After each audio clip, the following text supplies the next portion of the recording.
My name is Don K. Preston. I am the president of Preterist Research Institute of Ardmore, Oklahoma. Well, we are continuing our study of the concept of the Messianic Woes, the end-time, last-day suffering that would result in, that would lead into directly the kingdom, the coming of the Lord, judgment, and resurrection. This motif is found throughout the entirety of the Old Testament. It's found in the entirety of the New Testament. Now, what that means is that since Paul in Romans chapter 8 directly appealed to that motif, I reckon that the sufferings of this present time are not worthy to be compared with the glory that is about to be revealed in us. The whole creation groans in labor pains until now, eagerly awaiting the manifestation of the sons of God. This is the labor pains of Messiah. This is the end time suffering. And what I've been sharing with you is this motif as it is found in the Old Testament prophecies of the kingdom, the judgment, the coming of the Lord, and the resurrection. Keep in mind that Paul's doctrine of the resurrection, as found in 1 Corinthians chapter 15, is a direct citation of Hosea 13 and verse 14. O death, where is your victory? Paul said. So, the resurrection of 1 Corinthians 15 would be when Hosea 13 and 14 would be fulfilled. Got that? It's easy. It's just like the resurrection of 1 Corinthians 15 would be when the prophecy of Isaiah 25 was fulfilled. But Isaiah 25:8 would be fulfilled when Jerusalem and the temple were destroyed. It's that easy. Now, I understand and realize that that simple truth is overlooked, ignored, and even denied by person after person, commentator after commentator, but it doesn't change the fact that that's what's on the page. Now, once again, the resurrection of 1 Corinthians 15 would be when Hosea 13 verse 14 would be fulfilled. Watch this. Hosea 13 verse 9. Now I'm going to start with verse 9 to get a little bit of the context here.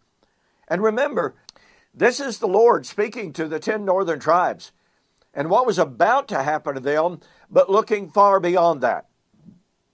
O Israel, you are destroyed, but your help is from me. I will be your king where there is no other. Where is any other, that he may save you in all of your cities. And your judges, to whom you said, give me a king and a prince. You see, the Lord is taunting the 10 northern tribes, saying, where's your king to save you? Where are your princes to save you? Where are the judges? I gave you a king in my anger. I took him away in my wrath. The iniquity of Ephraim is bound up. His sin is stored up. You see what he's doing? He's accusing Israel of sin. Oh, but watch this. The sorrows of a woman in childbirth shall come upon him. He is an unwise son. He should not stay long where children are born. I will ransom them from the power of the grave. I will redeem them from death. O death, I will be your plagues. O grave, I will be your destruction. Do you see that? I'm going to destroy Israel. Israel is going to be in labor pains, but I am going to destroy death. I am going to deliver her from death. Now look, let me remind you that the only death in this context that Ephraim/Israel had died was the death of alienation from God. Look at Hosea 13:1. When Ephraim spoke trembling, in other words, humbly, he exalted himself in Israel. But when he offended through Baal worship, he died. Yet he sinned more and more. Well, you know, folks, I think it's a little bit difficult for dead people, physically dead people, to keep on sinning. When Israel violated Torah through her Baal worship, she died. That's the death of Hosea 13:14. But you see, the Lord said, look at it again. The iniquity, the sorrows of a woman in childbirth is going to come upon them.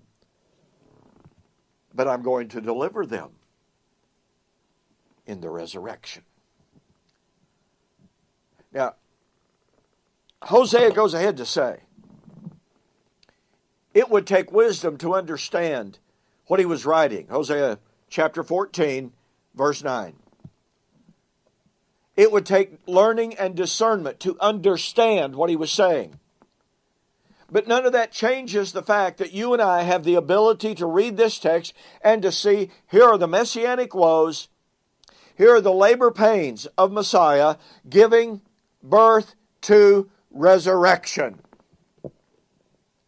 As you and I are going to see of the birth pangs of Messiah, Jesus emphatically and specifically posited those birth pangs and the resurrection